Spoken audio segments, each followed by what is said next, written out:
Hi folks, Eric from Hit Subscribe here, and today I am doing yet another installment of our freelancing Q&A series that I've been doing on this as a live stream and then on the YouTube channel for a few years now. This week I am digging into my old past mailbag once again, and this is a post from, it looks like, or sorry, a question from about 3 years ago. I'm very slowly working through my backlog of reader questions.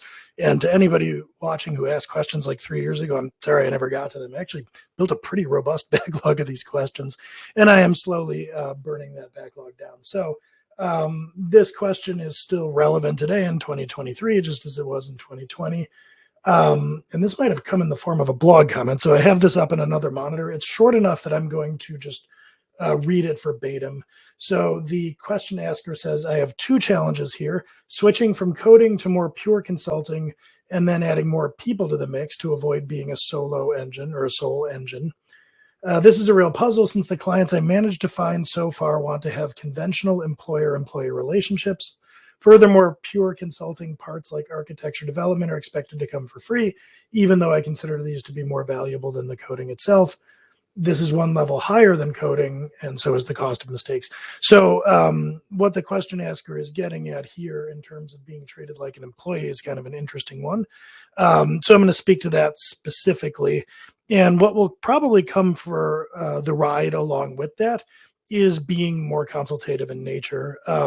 But really what I'm tackling here today is the question of if you go off on your own and you're freelancing, especially if you come from a service providing background, doing labor like programming or graphic design or something like that, it is fairly typical, especially in the beginning, to find yourself in these engagements that feel a lot like employment.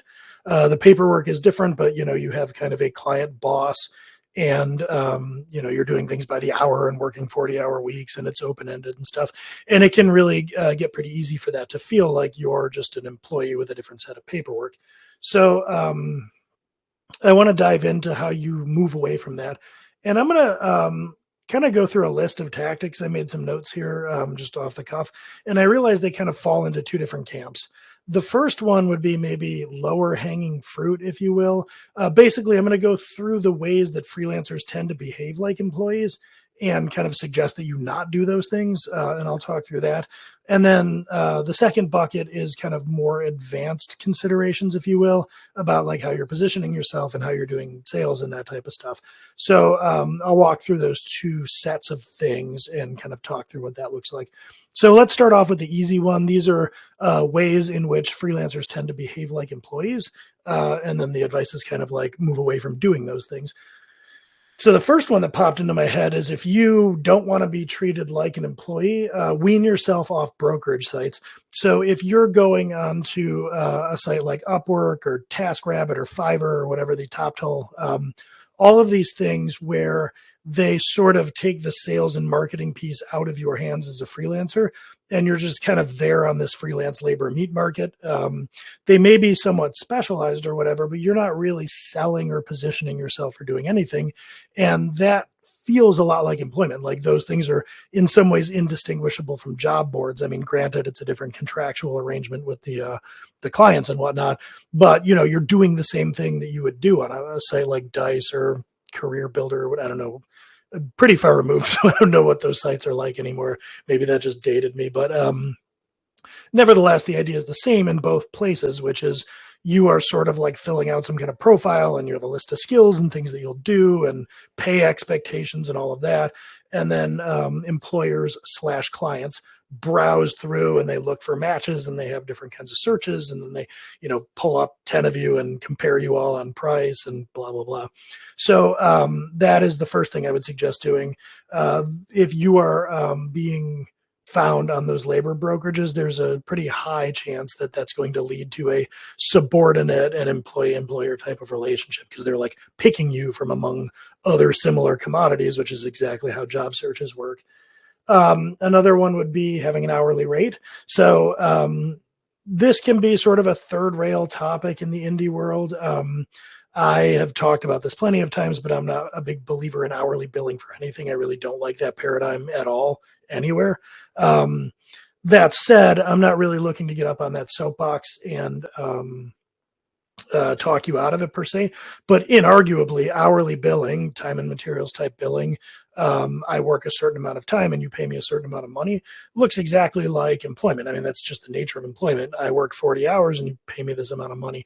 So the more that you have an hourly rate that can be mapped towards comparable cost for employment, the easier it is for you to look like an employee.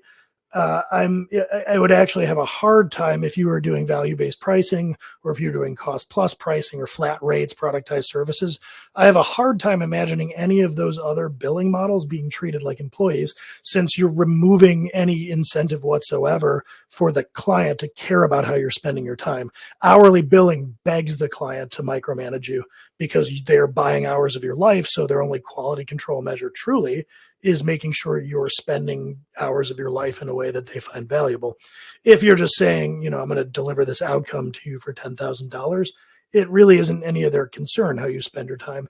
And once that's kind of removed from the mix, it gets a lot harder for you to feel like you're an employee because they're not micromanaging you in any way. Another big one that is typical of freelancers is doing generalist work. So the more you're a generalist and the more the arrangement is, I'm going to work for you and do a series of tasks that you come up with, that looks a lot more like employees are typically generalists in some sense. The arrangement with employment is, I'm going to hire you. I like you. I have no idea what you're going to work on for the next 10 years, but we'll figure it out as we go. And, you'll do a variety of employable things and I'll pay you for those things and it'll be fine. So the more of a generalist you are, the more that you will wind up having these types of arrangements where the client's just throwing ad hoc tasks at you and treating you like an employee. Part and parcel with that, having open-ended gigs is another big one. Open-ended, like endless collaboration is like employment. So if you have a client that says like, hey, I want you to work for me for 40 hours a week and we'll sign a 6-month contract with the option to renew at the end, that's starting to look a lot like an employment. Like I'm going to work for you indefinitely doing miscellaneous generalist tasks that are sort of related to my technician field. That's just the way an employee behaves. On the other hand, if you are always engaging employments for a cap of like a month at a time, you'll never feel like an employee because employees don't come in and say, I'm going to quit after a month. So a good way to move away from employment-like arrangements is to set time-bounded engagements and then not like with the option to renew. Now, I'm not saying that if you're just making a living, having a generalist, software development client or two, that you just say, all right, I'm going to tell everybody I'm engaged with, I'll only do work for a month. Like you have to come up with work that's different in scope and whatnot in order to set those time boundaries. But it should be something to bear in mind. Having open-ended gigs is a great way to seem like an employee. So set that as a goal, is like, how would I not have open-ended gigs? How could I have gigs that, result in an outcome or time bounded or whatever? Start to think along those lines. Another big thing that freelancers will do that seems like employment is agreeing to buying processes or sales processes that are structured like the client conducting interviews. So, if they use the term interview, that's a dead giveaway. But if you're talking to them about a possible engagement and they're having different people ask you interview seeming questions, you might want to pump the brakes on that a little bit, because the more that the way they're qualifying you feels like a job interview, the more you're going to feel like an employee. And in general, doing technician labor as a service, especially if it's open-ended, especially if it's generalist. But if you're performing labor, if you're programming, or if you're doing graphic design, or if you're doing SEO or whatever it is, technician labor, service labor, is very similar to employment. That's just kind of the nature of the beast. So the counter to that would be if you were doing consulting, or if you were doing productized services, something that isn't just service-based labor is much less likely to result in you being treated like an employee. So that's kind of me running through the first part of this, which I'm thinking of as, I don't know if I'd call it low-hanging fruit exactly, but those are the ways that freelancers tend to look like employees. So to, kind of go back through those, participating in site brokerages, having an hourly rate, being a generalist, having open-ended gigs, agreeing to buying processes that seem like interviews from the client, and finally technician type labor in general. Those are all the ways that a freelancer seems like an employee. I don't know if that's exhaustive. It's all the ones that I thought of. So the less you come off that way and the less you do those things, the less likely people are to view you as a pseudo employee. So with that, let's get into the more advanced considerations here. And this is, these are things that are not as simple as just try not to have an hourly rate or something. I almost view the first half there as creative constraints, whereas these are more affirmative, if you will, like things you have to go and do, and that require more thought than just saying, well, I'll just refuse to do X, Y, and Z and get creative about how to land work. So the first one is position yourself as a specialist that's filling some kind of niche and delivering an outcome. And this could be with different billing models. So it's harder to say I'm going to deliver an outcome if you do time and materials hourly billing, although you can do it. I'm going to build you a website and charge you time and materials. But if you're delivering an outcome, you sort of naturally will tend to get into different business models. You will get into engagements that are typically bounded in some way in nature and not just open-ended miscellaneous stuff. So I have talked about this at length before on the channel, but I think of a niche as a gap in the market. It is a need that exists out there in the commercial world that isn't filled or isn't filled very well. So the niche is all about a need that's out there, some kind of demand that you could satisfy. Your specialty is kind of your secret sauce and technique for filling the niche, filling the demand. So if you start to have those things, filling a niche is really going to be all about delivering an outcome, because when there's a gap in the market, when people are willing to pay for something, they're not paying for labor. They don't love the beautiful code that you write. They don't like your 4-point SEO plan or whatever. They want an outcome. So if they're paying you to write code, it's because they want some kind of automation constructed because it will save them money or something. If they want you to do SEO, it's because they want more site visitors and more leads. So when you start to think about the outcome that you can deliver, that's kind of part and parcel with a niche. And as you're getting into specializing and delivering some kind of outcome like that, you will seem less like an employee almost automatically, because employees are not hired to deliver an outcome, not usually. I mean, maybe executives, and it's like, hey, the 6-month roadmap of this role, you should blah, blah, blah. But like, not really. What I'm talking about for delivering an outcome would be if somebody hired you to, come in and stop their production website from crashing, bring the amount of crashes that have happened down to like 1/10 of what they were, make our website this amount more reliable. That is a project that you undertake, and it has a clear goal, and there is a clear business benefit that happens when that outcome is realized. And then you're done. You go off delivering that outcome for other people. That's the nature of specializing and having a niche that you're filling, is you are repeatedly delivering some kind of business outcome for your clients, and then you're not continuing to be married indefinitely once that outcome is delivered. My work here is done. I'm going to ride off into the sunset and help other people. So that's a good thing to look at. If you are moving towards doing something like that, you will almost inevitably not be treated as an employee, because it kind of speaks to what I was talking about as a basic difference, or a way that freelancers behave like employees, which is the open-ended stuff. This by definition can't be open-ended. But if you're also specialized in delivering an outcome, it's not that just that you're saying there's an end date here. It's that you become viewed as, the guru or whatever of delivering this outcome. So the clients will also start to view you as an expert, not as an employee. Another big one that I would say, and this actually you can apply earlier in the game as a freelancer. It doesn't require you to fundamentally alter your positioning or become some kind of recognized expert. You can do this even just delivering gig-based, generalist labor. Script out your sales process and practice it.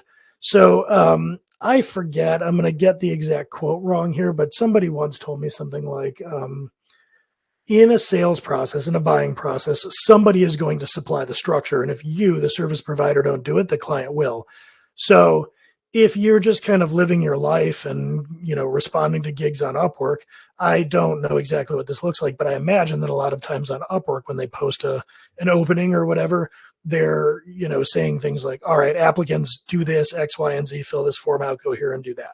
This is the client supplying structure and how the buying process works. What I'm talking about here is that you should supply the structure and how this works. So to work with me, you go to my website, fill out this intake form, and book a link or book a meeting with me using Calendly. And then I do a half-hour discovery call. I collate notes from that. I send you some additional information and schedule a follow-up proposal call. So that is just an example of what a sales process might look like. But and as you're defining this, you'll probably tune it as you go based on experience, but start to script that out. And now whenever you're talking to prospects, you are by default supplying structure. So if you go onto Upwork and you have some people that are very prescriptive about how their sales process works, you could say, I'm going to pass on that because they're not conforming to the way that working with me works. Um, and as you pick up, and my advice being to move away from these brokerages anyway, that'll be a natural reason to do that, is because once you start to have your process, it's not going to gel with people that are demanding you conform to their process. So, you will have to figure out other ways to generate leads other than kind of fish in a barrel ones like commodity labor brokerages. But if you do all these things together, you will find other ways to generate leads. But just bear with me for the moment and assume that you're popular enough or you have a big enough network that people are often wondering what you're up to, and maybe you would go do some freelance application development for them. Having a sales process that you explain to them will immediately start the conversation off with you not seeming like an employee, because you wouldn't see an employee out there, applying for jobs and being like, all right, this is how interviewing me works. You need to do this. There's going to be this many, like they don't do that. And because you're supplying that structure, you seem a lot more like an established business with processes than a pseudo employee. Related to that is also defining a lot about the how we work together. So I'm talking about scripting the sales process. How many calls do you have? What do they look like? Who emails who? How do you set them up? You also will then want to, because you're going to talk about this in your sales process, establish the how we work. So once you sign on the dotted line, here's what engagement looks like. We'll do a 1-hour kickoff. I have an agenda that we'll lay out. After that kickoff, I collate the following information and I send a project plan out to you, and so on and so forth. So it's the same thing as scripting out your sales process, but it's scripting out the engagement process and explaining that during your sales process. Again, you're the one defining the structure of how engagements work. So, that doesn't look like employment. It's worth mentioning here, actually, let me, as a brief aside, say you might think if all you've ever done is freelance and employment work where the client slash employer tells you how things are going to work, that might seem overly bold or like you will turn people off. It's really the opposite of that, because the more you have a process, the client really doesn't, I mean, unless they're truly looking for pseudo employees, in which case it's hopeless anyway, you don't want that work. Unless they're really looking for pseudo employees, they would rather you supply the structure. So for instance, if people come to hit subscribe looking for content to be produced, or looking for roadmaps for content, or looking for technical SEO or whatever, they don't want to conduct an interview and bombard us with questions about technical SEO. They don't want to be good at that. They don't want to know about it. So for a lot of clients, if they view you as expert in this, it's a relief for them if you come in and say, okay, this is how this works. We have these 2 calls. We're going to onboard. We're going to send this to you. These are the deliverables. They appreciate that. So when they view you as the expert, when they view you as providing an outcome and they credibly think you can do it, they would prefer that you supply that structure, both in the sales and the engagement. So don't worry that will seem presumptuous. It won't. It'll make you seem like you know what you're doing and are a seasoned expert that can deliver them outcomes. So as you make this transition, as you become an outcome deliverer, if you've got to pay the mortgage, go pay the mortgage. But if you have options, resist attempts to impose structure on you. So if you say, okay, we book sales calls in this fashion, we work in this way, and a client says, that's not going to work for me. I don't really like email. I want you in my Slack. I don't want to do sales calls. I just send me a proposal.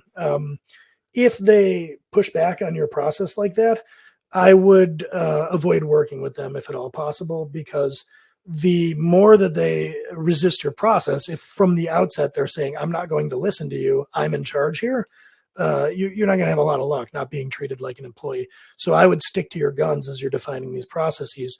But you don't want to seem arbitrary or petty. So you should have reasoning behind the processes that you have. So for instance, if they're telling you, I don't need a sales call, I just want you to send me over your pricing or whatever, say, well, um, the way that engagements with me tends to work is the discovery process is really important because there are certain things that come up that would indicate that I'm not a good fit as a potential partner for you. And if we don't have that conversation, I'm going into an engagement not knowing whether it's going to be suitable or not. So if you're not willing to do that sales call, yeah, I get it. Everybody's busy, but I'm not going to take on the business. So I would stick to your guns. Sometimes people will then flip over and actually agree to your structure. Sometimes they won't and they'll move on, and that's fine because they were just going to order you around like an employee anyway. This is getting to be lengthier, so I'll wrap with one last more advanced piece of advice, I guess, and that is try not to be involved in RFPs or requests for proposal. So the ultimate way to be a commodity laborer is to go on to labor brokerages, Upwork and all those sites. But like a close runner-up, even though a lot of like agencies will do this, is participating in RFPs, request for proposal. So an RFP is a process of varying levels of formality. Like with government contracts, they're quite formal, but it could just be an informal, I'm going to go out and I'm going to look for, 3 or 4 different firms to build my website. I'm going to talk to all of them, and then I'm going to pick the best one, although really they always are going to pick the second cheapest, even though they don't think that's what they're going to do. But the idea is they're looking at you and they're looking at, 3, 4, 5 vendors or freelancers that they view as comparable to you, and then they're going to be the judge of that. As a policy over the course of most of my indie travels, if I get the sense that somebody is doing that they're comparing whether it's hit subscribe against other vendors or whether it was me as some kind of indie against other consultants, I would usually demur on processes like that with sort of the attitude of I deliver something unique. We can have a unique sort of engagement here, and there is something I can deliver that nobody else would be able to deliver. If that isn't what you want, if you're just viewing this as commodity work, then go work with somebody else and come back to me if that doesn't work. Come back to me if you have an interesting problem to solve, because if you have a problem that can be solved by anyone, just go have anyone solve it. Um, that might sound a little arrogant, but if you become specialized and you become really good at delivering an outcome, it more just becomes true. If you find the right niche, you get good at serving it, you learn a lot about it, you successfully deliver outcomes, you will naturally find yourself in a position where you're doing something that probably nobody else is either able to do or willing to do, or whatever the case may be. It will become unique. There will be a unique reason to work with you. And so once that is true, it becomes a lot easier to just say, like, look, you seem to be looking for commodity labor, go work with somebody else. And if that doesn't work, let's talk about why. And maybe there's something unique here. So having that mindset, getting into a place where you can think that way is really helpful for not being treated like an employee, because RFPs mean that they're viewing you and several other people as vying for their business. You're all fairly interchangeable. They're the expert, or at least enough of a good judge of whatever you're doing that they can pick you over other people, or vice versa. And that is generally a footing on which you're going to come in a subordinate position. And the more you come in a subordinate position, the more you start to look like an employee. So that is kind of like a run through different tactics I would suggest. I want to conclude here by saying I get that a lot of that stuff sounds like easy for you to say or whatever. Oh yeah, just don't do generalist work or something. I understand that all of that can be hard to adjust to, especially if you're freelancing after spending a lot of years as an employee. Everything I'm saying seems alien or really hard to do, or like you're going off into the deep end or something. I don't mean to suggest that you should just arbitrarily refuse to do all these things right at once and hope for the best. What I'm really suggesting is that you start to wrap your mind around, what would it look like if I didn't bill by the hour? What would it look like if I stopped generalist work? What would it look like if I stopped having open-ended engagements? Start to wrap your head around that, and start to try to come up with ways to deliver stuff to your clients, deliver outcomes to your clients with those creative constraints in place. Like, how would I deliver something if I couldn't price by the hour, if I couldn't do open-ended gigs, if I couldn't do generalist stuff? What would I do instead? And the more you start to flex that muscle and think that way, the more you're going to come up with creative ways to adjust your offering and your positioning. So I would really get into the business of thinking about, how do I not do all of the things that look like employment and keep, selling business and keep working? And over time, you'll kind of build up a knowledge of that and some ideas, and you'll riff on those and iterate and get better and move away from doing commodified labor as a freelancer. So I hope all of that is at least somewhat helpful, and I will catch you all next time.